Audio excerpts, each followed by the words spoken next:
Assalamualaikum warahmatullahi wabarakatuh. Hari ini saya nak buat ulasan perlawanan di antara Melaka United menentang PJ City dalam saingan pusingan kedua Piala FA, yang mana Melaka United berjaya menang 2-1 hasil jaringan daripada Sonny Nordeh dan juga daripada Adriano yang baru pulih daripada kecederaan. Manakala gol PJ City dijaringkan oleh Darren Lock. Pada perlawanan ini boleh saya katakan Adriano is back untuk pasukan Melaka. Harap kecederaan yang dia alami pada perlawanan semalam tidaklah terlalu serius menyebabkan beliau terpaksa berehat lagi. Sebab apa? Sebab sayang, Adriano adalah seorang midfield yang sangat kreatif dan sangat bagus untuk Melaka bagi season lepas. Season ni dia injured, mungkin kita tak nampak sangat, tetapi semalam beliau berjaya untuk mencipta satu gol kemenangan bagi pasukan Melaka untuk melayakkan diri ke saingan suku akhir Piala FA. Baiklah, tanpa membuang masa, mari kita masuk ke dalam ulasan perlawanan. Saya akan mulakan ulasan perlawanan dengan pasukan Melaka United dahulu.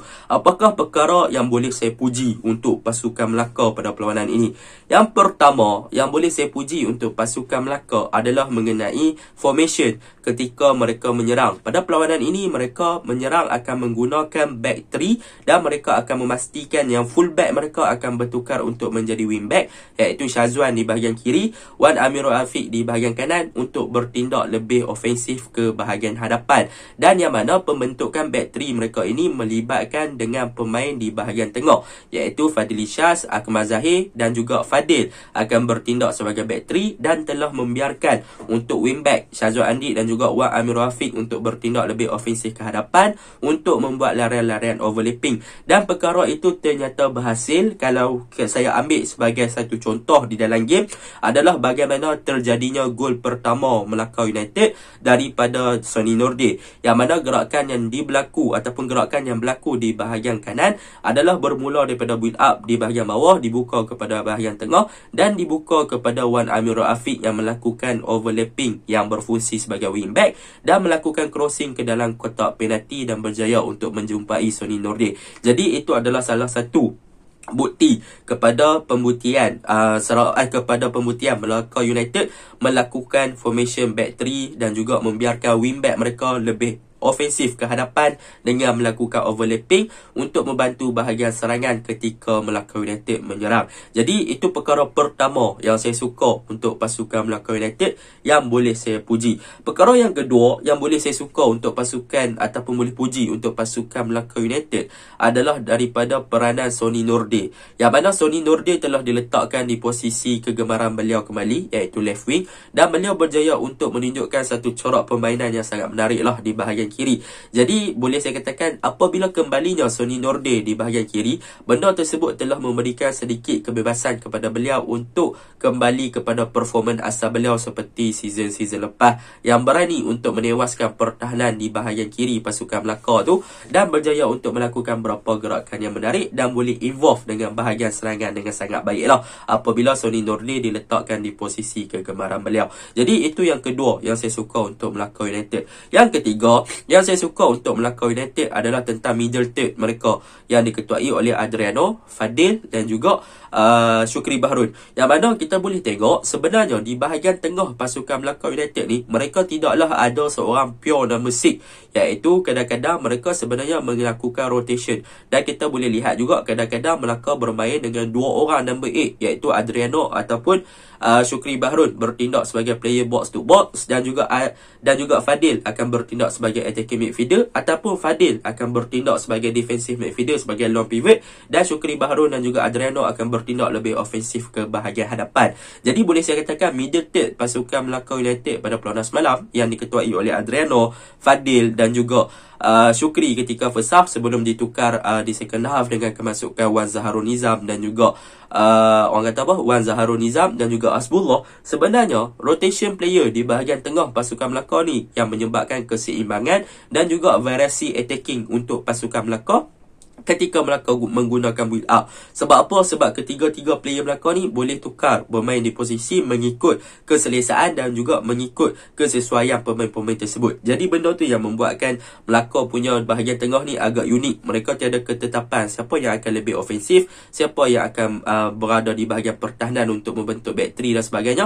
Kadang-kadang kita boleh juga lihat yang Syukri Baharun juga akan menggantikan tempat Fadil untuk membentuk bahagian ataupun membentuk back 3 ketika pasukan Melaka menyerang. Jadi benda tersebut yang menjadikan Melaka punya bahagian tengah unik. Mereka punya player boleh bermain dengan ofensif dan juga boleh bermain dengan defensively dengan sangat bagus lah. Jadi itu yang ketiga yang boleh saya puji untuk pasukan Melaka. Yang keempat yang boleh saya puji untuk pasukan Melaka adalah mengenai back mereka, center back, gandingan Fadli Syaz dan juga Akmal Zahir. Nampaknya gandingan Fadli Syaz dan juga Akmal Zahir ni agak solid lah bagi saya.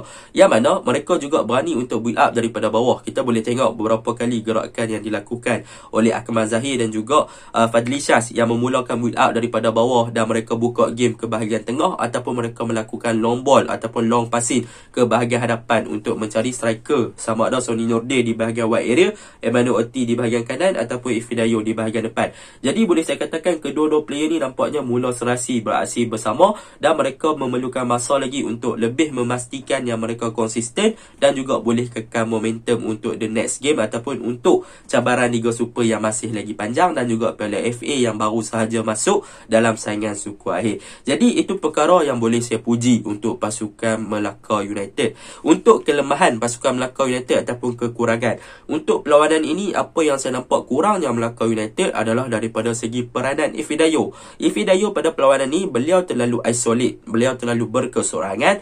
Bahkan kadang-kadang Ifidayo seakan-akan tidak tahu apakah peranan beliau apabila beliau kadang-kadang terlalu drop ke bawah, menyebabkan bahagian attacking pasukan Melaka ni nampak tak berfungsi dengan baik ataupun Melaka tidak bermain dengan adanya seorang striker. Kalau anda lihat kepada video saya yang lepas, saya telah menerangkan yang Ifidayo memerlukan seorang yang boleh backup beliau di belakang. Jadi apabila Ifidayo berada di hadapan seorang, dan pada perlawanan ni Adriano Syukri Baharun tidaklah boleh dikatakan terlalu ofensif. Mereka boleh dikatakan terlalu bermain agak deep ke bawah juga di bahagian tengah. Jadi apabila benda tersebut jadi, maka Ifidayo tak ada orang boleh supply bola dekat hadapan dan beliau juga terlalu isolate menyebabkan peranan beliau gagal berfungsi dengan baik. Itu sebab kita boleh nampak yang Ifidayo banyak drop ke bawah untuk ambil bola, involve, sebab tak ada orang boleh backup dia. Seperti mana game pada perlawanan menentang Kedah yang Melaka lakukan comeback tu, Nur Syarul banyak backup dia selepas kemasukan Nur Syarul di second half. Jadi itu ialah kekurangan Melaka untuk perlawanan semalam. Yang ketara, yang tidak ketaranya adalah daripada segi pertahanan, iaitu pertahanan semalam boleh dikatakan sebenarnya mereka agak loose. Mereka agak boleh dikatakan kurang compact dan juga kurang ketat apabila pemain-pemain PJ City banyak melakukan hantaran-hantaran lintang yang hampir menyebabkan terjadinya gol. Contohnya ada satu, dan satunya mereka terlepaslah gol dari relok tuan. Sebab apa? Sebab PJ City bermain dengan typical gameplay yang sama every game dan memang orang boleh baca, tetapi still lagi dari relok boleh score disebabkan loose marking dan juga disebabkan tak ada clearance yang awal daripada pemain-pemain Melaka. Jadi Melaka yang tu kelemahan ataupun kekurangan yang orang kata apa, tidaklah terlalu ketara dan tidaklah terlalu besar, tetapi benda tu boleh diimprove, boleh diperbaiki sekiranya mereka lebih fokus, sekiranya mereka membuat clearance awal ataupun challenge awal. Jadi itu untuk pasukan Melaka. Untuk pasukan PJ City, apa yang boleh saya cakap, mereka masih lagi menerapkan typical gameplay yang sama, iaitu mereka akan bermain dengan long ball direct. Sedang serta long and direct football mereka akan main. Mereka akan attack menggunakan wide area, bahagian flank, bahagian sayap, dan mereka akan melakukan crossing ataupun cutback untuk mencari pemain target main mereka, iaitu Darren Lock. Dan ternyata corak permainan mereka macam tu, walaupun simple as that, tetapi mereka masih lagi mampu untuk menjaringkan satu gol melalui Darren Lock. Bermaksud corak permainan mereka walaupun simple, walaupun orang kata mudah difahami, mudah dibaca, tetapi apabila mereka punya keserasian, mereka punya kesefahaman, mereka punya hantaran lintang tu tepat dan sebagainya, ternyata mereka masih lagi mampu untuk memberi saingan kepada barisan hadapan ataupun barisan pasukan Melaka United pada perlawanan semalam. Jadi benda tersebut bukannya sekali dua berlaku, tetapi sepanjang game memang sepanjang game PJ City bermain macam tu ketika mereka menyerang Melaka United. Dan benda tu ternyata memang nampaklah corak permainan PJ City tak berubah, tetapi mereka makin hari makin, orang kata apa, menguasai corak permainan sebegitu yang menyebabkan mereka menjadi pasukan yang berbahaya. Orang kata apa, practice make perfect kan. Macam tu lah PJ City. Berapa season dah mereka main macam tu, ternyata makin bahaya mereka bermain. Bukannya makin mudah difahami, tetapi makin susah untuk dihadapi. Itulah orang kata apa, kekuatan PJ City pada peluang semalam. Yang kedua, kekuatan PJ City sebenarnya, mereka punya defense department dah okey. Mereka punya defensive midfielder dah okey. Tetapi sayang, semalam mereka boleh dikatakan tewas gol yang tidak sepatutnya mereka tewas. Tetapi nak buat macam mana? Dah mereka hilang fokus sikit, mereka terpaksa akui lah tewas 2 gol melalui gerakan-gerakan yang menarik yang dicipta oleh pasukan Melaka United.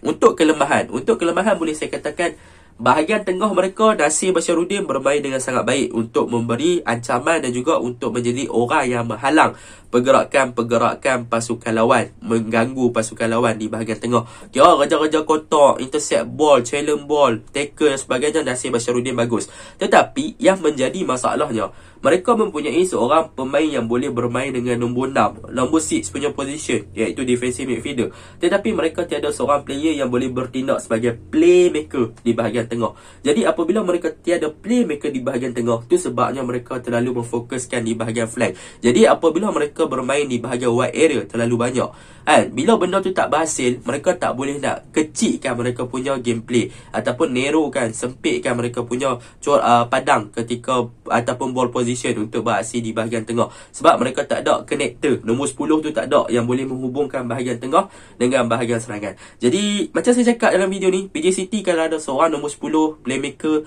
saya rasa mereka punya corak menyerang akan jadi lebih variasi, lebih pelbagai. Jadi itu saja ulasan saya untuk game ni. Assalamualaikum.